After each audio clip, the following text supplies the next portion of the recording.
I was standing in the middle of the frozen food aisle, holding a pack of ribeye and debating between scented or unscented trash bags, when my phone buzzed with the kind of message that doesn't just ruin your day, it detonates your entire life. 8 words.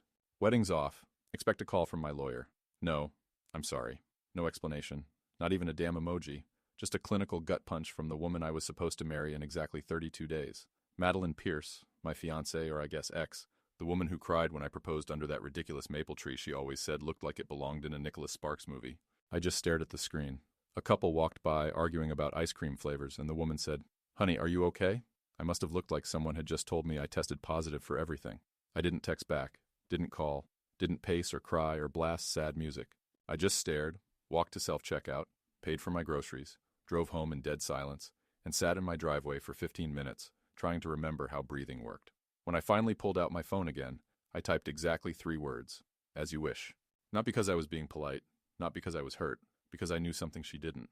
We had just started the process of buying a home together, a beautiful, overpriced townhouse in a shiny new development outside Seattle. She picked it. She bragged about it. She told her friends it was basically already mine, but it wasn't.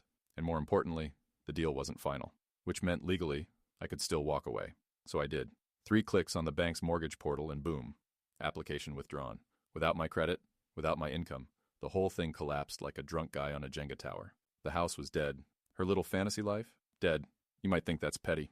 I call it opening move. Because Madeline Pierce wasn't just cold. She was calculated. The house, the account, the timing of the breakup, it was all a setup. She didn't fall out of love. She pulled the plug the second she thought everything was locked in.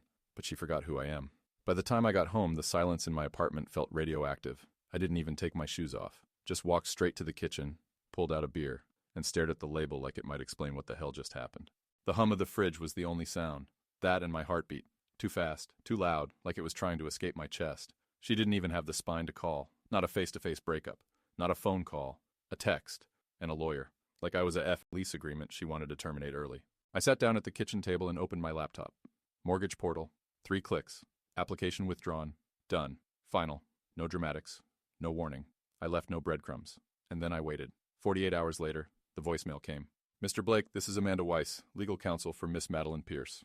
We urgently request a call back regarding the mortgage withdrawal. It may constitute contractual interference depending on the... I didn't listen to the rest. I laughed. Out loud. Just one short, dry, bitter bark of a laugh. That was the first time I felt anything other than ice in my blood since she nuked our engagement. The second was when I got a DM from someone I never expected. Evan, her cousin. We'd talked maybe 3 times, but the last time was over drinks at her parents' place, and he told me, "You're the only normal one in her orbit." His message? Just 5 words. Ask her about the guy. I didn't respond. I didn't need to. I already knew there was someone else. You don't go from bridal Pinterest boards to lawyer threats overnight unless your heart's been moved. And her heart? Turns out it had relocated to someone named Kyle Rowan. Yeah, Kyle. My name backwards. Life's hilarious like that. I found him tagged in a photo on her friend's engagement post. She told me she was home with food poisoning that night. Claimed she was too bloated to FaceTime. Meanwhile, she was in a cocktail dress holding a wine glass, smiling up at Kyle like he cured cancer and invented fire in the same week. I sat at my desk, staring at that picture until my jaw hurt from clenching. She was already gone, already moved on, already writing me out of the story before I even knew the plot changed. But what made my hands shake wasn't the photo. It was the next notification. Bank alert, unusual activity on your joint savings account. I opened it and felt the floor shift. Someone, I wonder who, tried to transfer $9,800 from our joint wedding account to an account under her name. She almost cleared it out. The only reason it didn't go through? I'd flagged the account last week, just in case. I called the bank immediately, froze the account, had them send me the attempt logs. Time, date, IP, all of it. I sat in the dark and whispered, "You really thought I'd be that stupid?" And then, the kicker. Next morning I get an email. Subject line, presumed parental responsibility. I swear to God I thought it was spam. But no, it was from Amanda Weiss again. Long clinical paragraph about Madeline's recent confirmation of pregnancy and my alleged role in her emotional and financial abandonment. She was pregnant, except no, she wasn't. Or if she was, it wasn't mine. I did the math. The last time we slept together was over 7 weeks ago, and only because she guilt-tripped me after I missed her friend's wine tasting party. The week she's allegedly conceiving, she told me she was resetting her body and made me sleep on the couch because she was pre-cleansing for the honeymoon. I didn't know whether to scream, vomit, or laugh. Instead, I called Cheryl Knox, a family lawyer referred by a friend of mine who went through hell with his ex. She picked up on the first ring. Cold voice. Steady. No fake empathy. Just tell me everything. Don't skip details, I told her. Everything. The breakup text, the house, the fake transfer, the surprise pregnancy, Kyle, all of it. She listened, then said, "We go on offense." No hesitation. That same day, she drafted a formal denial of paternity, froze all joint assets, issued a demand for DNA testing, and filed a cease and desist against Amanda's attempts to claim shared property. She added a clause demanding Madeline's full financial disclosures, including any undisclosed income, debts, or other ongoing relationships. Less than 3 hours later, Madeline called me. Direct. For the first time. I didn't answer. She called again. Left a voicemail this time. "Rowan, please, I didn't want to do this. I panicked, okay? Everything got so complicated. I played it twice. Her voice cracked at the right spots. She knew exactly how to sound like the victim, but she didn't know something else. 3 days later, my building's concierge handed me an envelope. No stamp, no return address.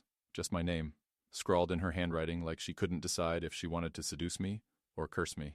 I opened it slowly, already knowing it was going to be bad. Inside were ultrasound pictures and a handwritten note. "I just wanted you to see what's real. No more lawyers, no more fighting. Just the truth. Please call me. Madeline." I stared at that grainy image, that black and white blur she wanted me to believe was mine. My hands didn't shake. My heart didn't race. I just felt hollow. She was playing the final card, the one she saved for last because she thought it would gut me, but she miscalculated. She forgot I wasn't the man she left behind, that Rowan was gone. And the man standing here? He doesn't bleed when you poke him anymore. I sent the envelope straight to Cheryl. She responded with one line, "Attempted coercion noted, DNA motion already filed." That night, I finally responded to a call, but not from Madeline, from Kyle.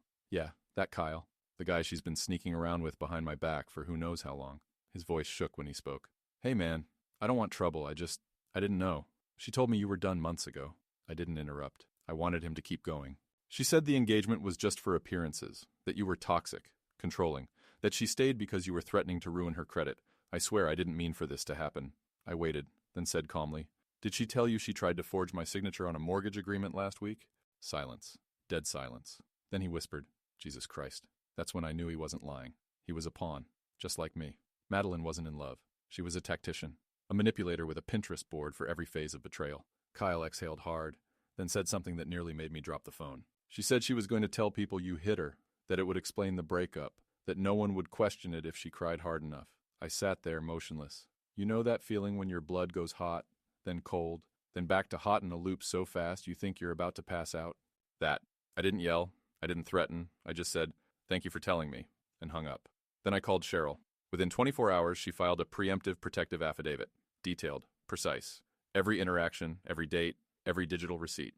We gathered texts, emails, calendar screenshots, even a journal entry Madeline left on the shared notes app we once used to plan our wedding. The note that said, and I quote, "Kyle's sweet but so easy to steer. Rowan won't fight back. They never do. This is almost too simple." Cheryl included that in the affidavit. By Friday, Amanda, Madeline's lawyer, called Cheryl and practically begged for a private resolution. Cheryl's response? "You made this public the second you introduced fraud, paternity manipulation, and attempted financial theft." My client's silence was grace. Don't mistake that for weakness. That night, Madeline texted me directly. No lies, no games. Just a sentence that said, "You really think this won't follow you forever?" And for the first time since this started, I broke my silence. I typed, "You should have picked someone stupid. Send." It started with a flood of sympathy comments on her Instagram. I hadn't looked in weeks, but my phone pinged from a friend who messaged, "Dude, you need to see this." I opened her latest post. It was a black and white photo of an empty crib, captioned simply, "Gone before I ever got to hold you. Hash loss, hash grief, hash strength and pain."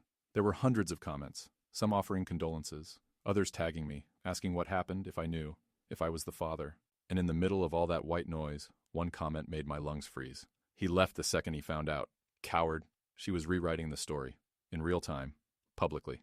I stared at my phone for a long time. Not angry. Not panicked. Just quiet. Because this wasn't just about reputation anymore. This was about character assassination. She was accusing me of abandoning a child who never existed, weaponizing grief she never experienced, knowing no one would question a crying woman with a broken heart and an ultrasound in her pocket. But this wasn't a soap opera, and I wasn't going to let her hijack the truth. I called Cheryl. She didn't say hello, just picked up and muttered, "I saw the post. We need to move." That afternoon, Cheryl filed for a judicial injunction on all joint digital assets. Every email, every account, every wedding document stored on our cloud, and in doing so, she found something I didn't even know existed. A draft of an email from Madeline to Amanda, her lawyer, never sent, never deleted, just saved. Subject, media strategy, draft. If the pregnancy doesn't hold, we pivot to sympathy. Miscarriage opens space for legal reframe. He looks callous either way. Win-win. I had to sit down. I'd seen a lot. I thought I understood how far she was willing to go. But that was war. She'd pre-written the tragedy, rehearsed the breakdown. She knew exactly what she'd say, how she'd cry, when to post the photos. It was all a strategy.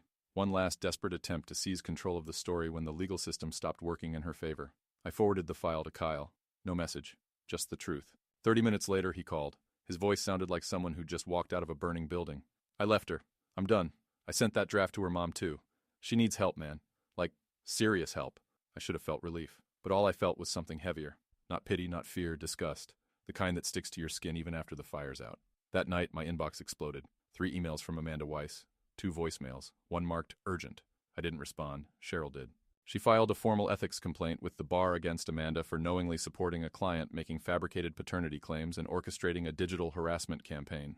And then came the police.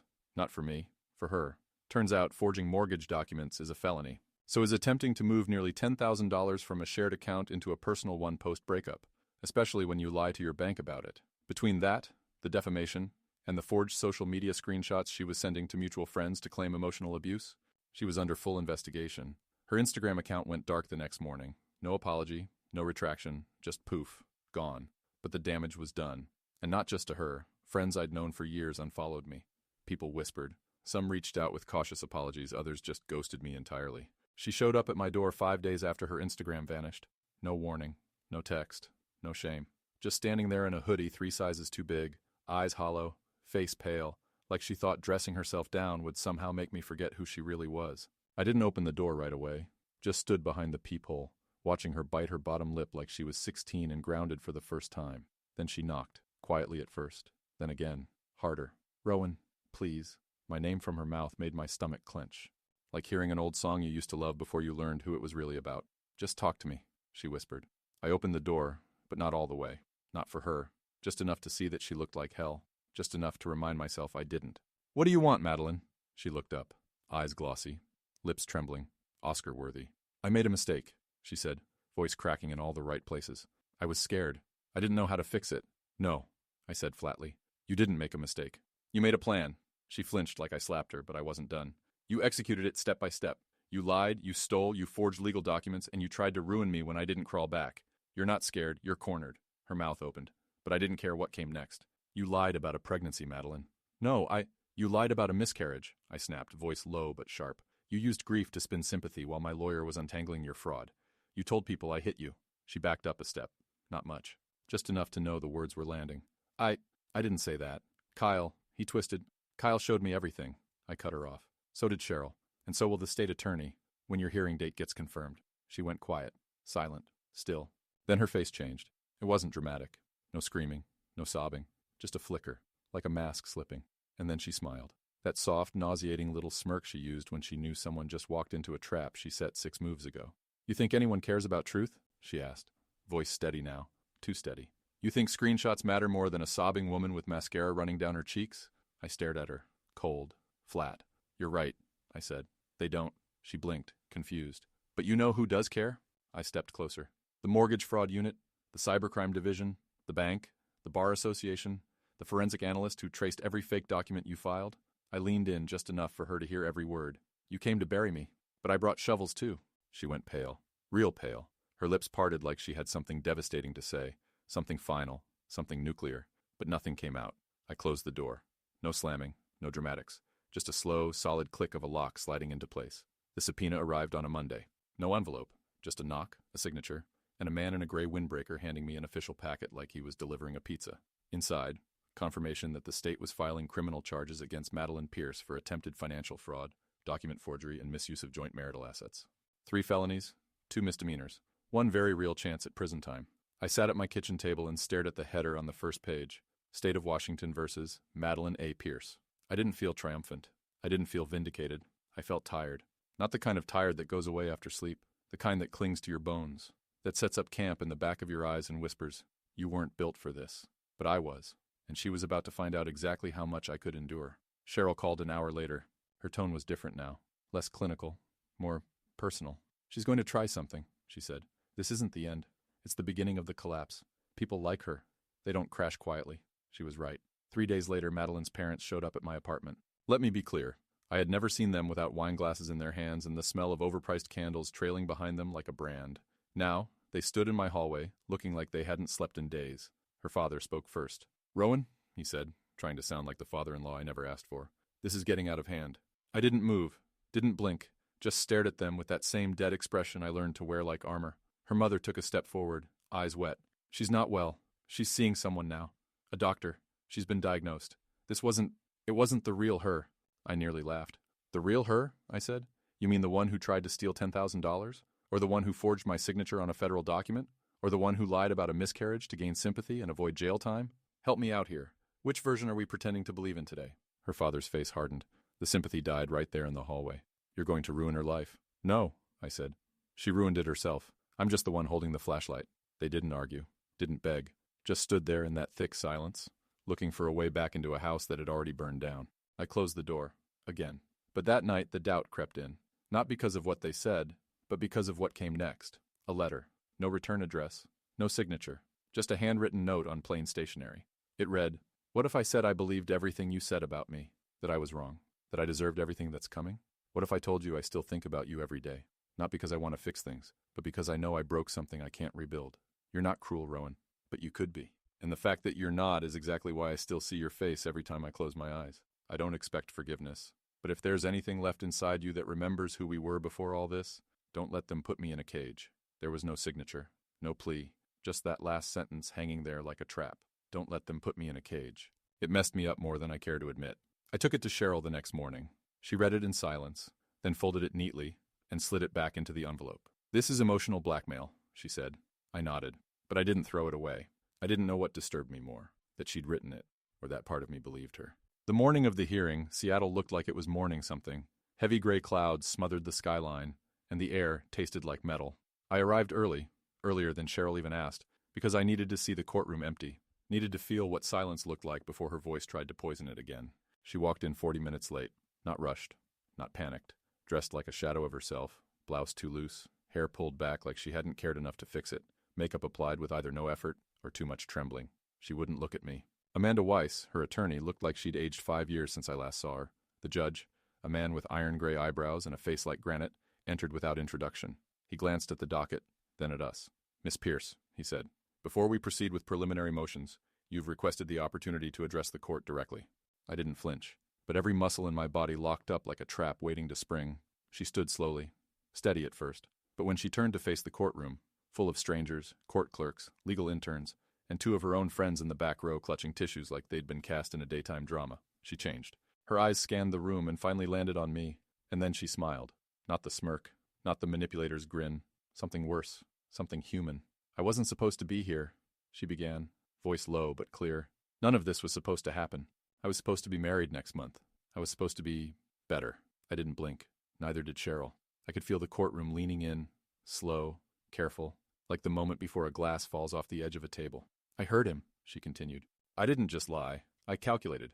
I let people think he was cold, controlling, even dangerous, because that made it easier to live with what I did, what I planned to do." A rustle moved through the room like a wave of shifting chairs and tight throats. "I made up a pregnancy," she said, and the whole room froze. "I faked a miscarriage. I stole. I lied. I filed documents I knew were illegal. And when he didn't break, when he didn't scream or fight back, it made me angrier." She paused. Tears. Real ones. Or good enough to pass. "I wanted to destroy him because I couldn't stand that he survived me." My chest felt like it had caved in. Not from pain, from the weight of hearing someone finally say it, out loud, without excuses. And then she said something I didn't expect. "Your Honor, I'm not here to beg for leniency. I know what I did. I know I deserve consequences. But before you sentence me, I need one person in this room to know something." She turned fully to face me. Her voice didn't shake. "Rowan, you were never cold. You were just quiet, and I mistook your silence for weakness. But you weren't weak. You were kind, and I ruined that. I didn't move. I didn't drop my gaze. I didn't nod. Because this wasn't closure. This was confession. And it didn't erase what came before." The judge cleared his throat, eyes unreadable. "We'll reconvene in 30 for ruling." Bang of the gavel. Murmurs. Shuffling. Madeline didn't sit back down. She walked right past Amanda, straight toward me. Cheryl stood up, ready to intercept, but I lifted a hand. "Let her." She stopped 1 foot from me, eyes red, voice low. "I meant every word." I nodded once, slowly. Then I said, "I hope they play this back for you every time you think you've changed." She blinked, and I walked out. I didn't wait for the ruling. I already had mine. 3 days after I walked out of that courtroom, thinking the storm had finally broken, Cheryl called me at 6:17 a.m. No greeting, no small talk. Just, "Rowan, you need to come in, now." She met me outside her office with a look I'd only seen once before, when she discovered Madeline had faked a pregnancy test. This was worse. It wasn't fury. It was calculation laced with unease, like something toxic had surfaced and she wasn't sure how deep the contamination went yet. "I got an anonymous package," she said. "No note, no return. Just a USB and a printout of a single email. And Rowan," she held it up like it might burn her fingers, "it's addressed to Kyle." I read the subject line first. Subject: "If he won't break, you will." The timestamp was from 7 weeks before the wedding, well before the breakup, well before the house, well before the first signs of unraveling. It read like a playbook, not a love letter, a hit job. He doesn't see it coming. I've laid the groundwork. The gaslighting, the money moves, the paternity window. If he's too numb to react, I'll shift to public perception. I'll cry. You'll back me up. No one questions a scared woman and a supportive man. They'll beg to believe me. If he tries to fight, we'll make him look unhinged. If he stays quiet, I win anyway. His silence becomes guilt. My mouth went dry. Cheryl didn't speak. She just watched me read. And then the second half hit. "And Kyle, don't get emotional. This isn't about you and me. You're the image, the fallback, the clean contrast. I need you to be solid, not soft. If you go rogue, I swear to God I'll take you down too." I don't know how long I stared at that sentence, but Cheryl finally touched my arm and said, "She never sent it, but she wrote it, and now someone's leaking it." "Who sent it?" I asked. She shook her head. "No digital footprint. Whoever it was knows how to hide. But it doesn't matter, this is explosive. We forward this to the prosecutor today. This goes beyond fraud. This is psychological warfare." But the question burned anyway. Who knew? Who had access? Who would sit on something that nuclear for weeks and then drop it into our laps without warning? And then it hit me. Kyle. But not to help me, to save himself. I texted him. No preface, no build-up. Just one sentence. "I saw the email." He responded instantly. "I didn't know. I swear to God, Rowan, I never saw it. I never got that message." I didn't reply. Not yet. Because 5 minutes later, he sent another text. But I did send something to her phone. Something I shouldn't have. I froze. "What?" Then another text. "Check your inbox. I'm sorry." I opened the email while Cheryl watched. She leaned in as the message loaded, her breath slow, her fingers twitching near her coffee cup but never lifting it. The attachment was a voice memo, a recording. The audio crackled. Cheap speaker. Maybe a kitchen counter. Then her voice came through. Soft, even, terrifyingly casual. "He won't break. I've tried everything. Guilt, gaslight, ghosting, even the fake tears. Nothing. So maybe it's time I try what I told you I'd never do." I say he hit me. I pressed pause. The room felt smaller. My lungs stopped working. I knew it. Deep down, I always knew she'd considered it. But hearing it, recorded, intentional, unprovoked, it stripped something away that I hadn't realized was still holding on. She wasn't sick. She wasn't confused. She was cold, premeditated, dangerous. Cheryl exhaled slowly. "She was going to ruin you in a way you couldn't defend against. This isn't about jail anymore. This is about ensuring she never gets another chance to weaponize someone else's silence." That afternoon, the prosecution amended her charges. Not just fraud, not just forgery, criminal defamation, intent to falsely accuse. And Kyle? He disappeared, deleted social media, changed numbers. Cheryl said he'd probably flip if subpoenaed. I said I didn't care. He was just another body in the wreckage she left behind. The trial was officially scheduled, and for the first time, her team went silent. No PR spin, no letters, no apologies. Just a name on a docket and a file full of receipts. Courtroom packed. Cameras outside. Reporters pretending not to be hungry for blood. I sat stone still, second row behind the prosecutor's table, hands folded like I was holding something sacred. I wasn't. Madeline entered in black, always the costume designer. She looked smaller now, fragile. Her hair hung limp, her skin pale like she'd been drained of every lie she'd ever fed on. Amanda Weiss didn't speak to her as they sat. No eye contact. The partnership had rotted. First witness? Bank rep. Boring. Brutal. Walked through the forged withdrawal. Date. IP. Proof. Second witness. Forensic analyst. Showed metadata. Timestamps. Her laptop. Her login. Her desperation. Nobody flinched. Then the prosecutor said, "The state calls Charlotte Monroe." The room inhaled.